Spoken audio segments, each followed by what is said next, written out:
Hey, what is good? What is good? What is good, beautiful people? Of course, you know who I be, the good doc, Dr. Mike TV, back again, once again, with a more real, honest, trying to help myself understand and others understand type of video. Okay, first time to the channel, like, subscribe, notify, the whole nine, ebooks, everything you need to know about the good doc, listed in the link in the description area below. Without further ado, I do not wish to mince words. I want to get right into the gut of the particular topic today.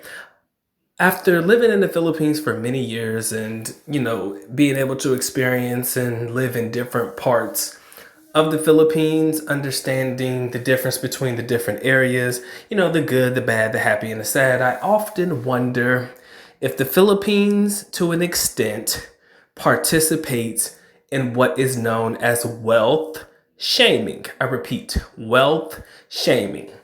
Now, before you guys jump the gun and be like, well, of course, Doc, what do you mean? This, that, and the other, whatever.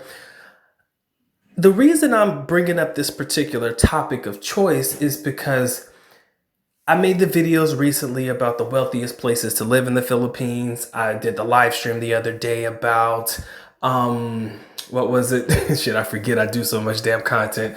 I don't deserve to live in the Philippines if I can't afford to live in the wealthier areas, right?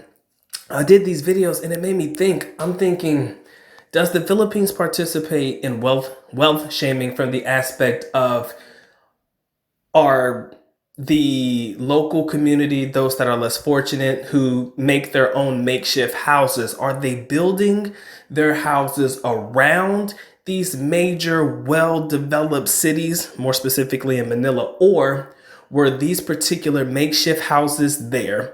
Were they pushed out in order to create the land, in order to develop these upscale, wealthy areas within the Philippines? So were they there before they got pushed out and forced to be on the outside looking in? Or did these people build their makeshift houses around the wealthiest areas in the Philippines?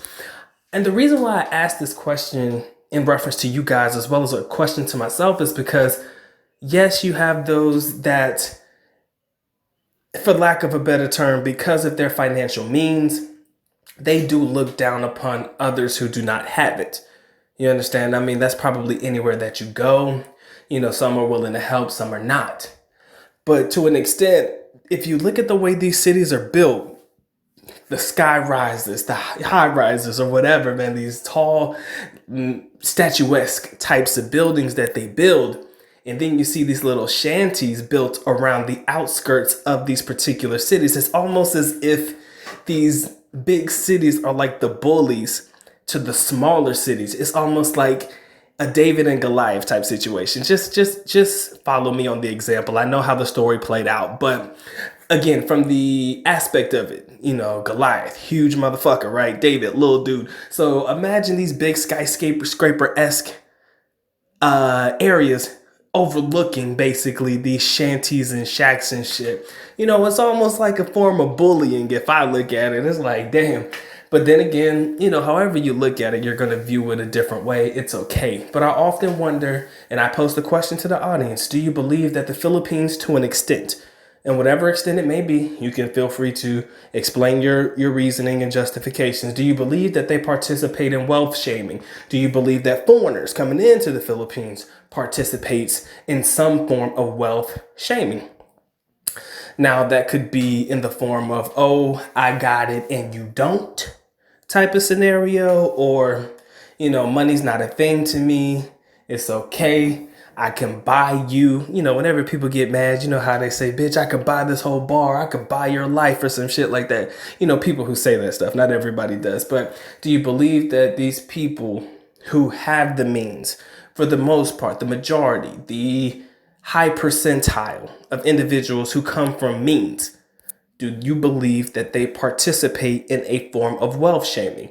Are they not just satisfied with what they have? Do you feel like they're greedy? Do you feel like, I have it, I know I have it, but now I want more? So what am I going to do? I'm going to try to find a way to take away from somebody who has this. You understand? Do you, from any scenario or any aspect that you can actually imaginable put in your mind to fathom, do you believe that the Philippines, whether it be in the forms of their buildings, the forms of some people, whatever it may be, foreigners included that come to the Philippines, do you believe that in some way, shape, or form, they are actively participating in some form of wealth shaming?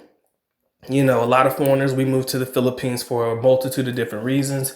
Better quality of life for some people. You know, money goes a longer way to an extent for others. You know, and I do admit that the majority of the people who come here, I like to believe that they're very humbled in their approach, but you do have some assholes. We're not going to just sugarcoat it and act like everybody who comes to the Philippines is awesome. Some people come to the Philippines for the sole purpose of exploitation. Let's not overlook that fact as well. And the reason that they are able to exploit certain people or exploit certain situations is because they have the money to do so. That is also participating in wealth shaming, as in my money can buy you type of shit. And the reason this is something that's important to me in reference to how you guys think and how I think personally, is because I know I'm not rich, man.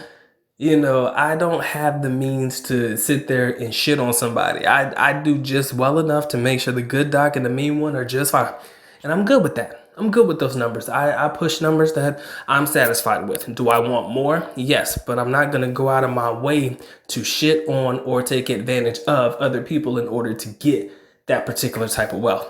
If you are my competition in one way or another, and I just so happen to sell a better service or product, that's different. That's just you being out competed. You know, that's just having a competitive advantage. There's a difference as opposed to somebody who goes out to crush, for lack of a better word, the competition. And again, that's just me throwing and spitballing out ideas that I want you guys to be able to take into consideration when answering such a question as this.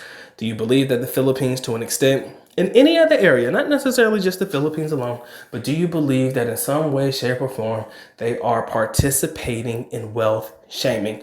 And when I saw the picture or the images and shit about the small cities on the outskirts of these fucking massive, beautifully built, statuesque buildings, I often look at it from the outside looking in. You understand? I like to look at it from multiple perspectives. From the outside looking in, let's say you're just a street kid or you're from somebody who doesn't come from means, and you know, you're looking into this city and you're like, wow, man, those people who live there, they gotta be super rich, man. They gotta be this, they gotta be that, they gotta be, you know, CEOs or whatever it may be. They gotta be super bajillionaires and whatnot. And you're striving to either get there, to be a part of that in some way, shape, or form. Now, from the people who are a part of the city, who are a part of the lifestyle, who are part of the vibes, inside, looking out. Okay, how are you viewing these people? Are you viewing the people from the standpoint of, oh, well, if they worked a little harder, they could get this? Or you might see some people as being lazy and that's why they're in their current situation. Are you looking at it from a blessed standpoint? Like, damn, I am glad that I worked hard enough to be able to put myself and my family in a better financial situation. Are you looking at it from the inside out, from a motivational, inspirational standpoint? Are you like, man, look at this shit right here. Look at what could have been if I didn't do what I needed to do to make it. You know, there's always different perspectives. Or are you the type of person like, I'm glad that's not me out there? You understand? There's just so many different perspectives and angles to look at it. Just wanted to bring it to your attention and create a dialogue and a narrative that I believe that we can intellectually participate as a cohesive. Again, make sure you keep all comments clean. If not, you know, YouTube will delete them. Trust me, they hold a lot of comments now. So if you want your shit to be posted, just keep it clean. All right. This has been a good Dr. Mike TV. And with that being said, I want to end on this note just before I end it, because I want to talk about something that is important to myself in reference to this particular topic at hand. I've told you guys a million times, and I'll tell you a million times again, I've always been a humble person. I've come from a class that doesn't exist inside the United States. I'm a middle class guy. A lot of people say there is no in between. You're either broke, or you're rich. So if I had to choose, I'd say that I come from the broke class. I had to work to get what I have. And from that perspective, because I had to work as hard as I did to get what I have now, I'm not going to do anything stupid to lose it. Yes, I have rich friends. Okay, I have really rich friends, and most of them are Filipino. As a matter of fact, that's the cold part. I got Filipinos who are way richer than me that I choose to hang out and associate with. The reason that I do so is because they don't really care about what kind of money I have. Sometimes they go out on a limb and they party up and they have their nights out, and Doc is just there for the ride, and I enjoy it. I do. I don't post videos about it, anything like that, because at the end of the day, these are people who respect, what they have. And, you can't really put people out there in cameras and videos like that simply because, they are the types of people that roll with security. You understand? So they kind of have their own way of navigating. So when they hang out, it's definitely not going to be something that I film. But the ambiance, the vibe, and like the way that you hang out with these people, you understand that some people are just real. Some people are fake as fuck. I mean, they're really braggadocious about life. And I've come across quite a few that I can never fuck with ever again because I don't like them. But at the end of the day, I'm going to tell you, when you come to the Philippines, if you find yourself in a situation where you're able to associate with people from multitude of different backgrounds and people with success and people who maybe not be so successful, you're going to see the attitude and differences between those particular types of people. I'm going to let you figure that out on your own. If you've ever had an experience, you can leave it down below. And again, Doc's going to leave you with that one. With that being said, Good Doc is officially out. At least nako paalam, which means I am going now. Bye-bye. As always, love you guys. Mahal kita. Mabuhay. Peace.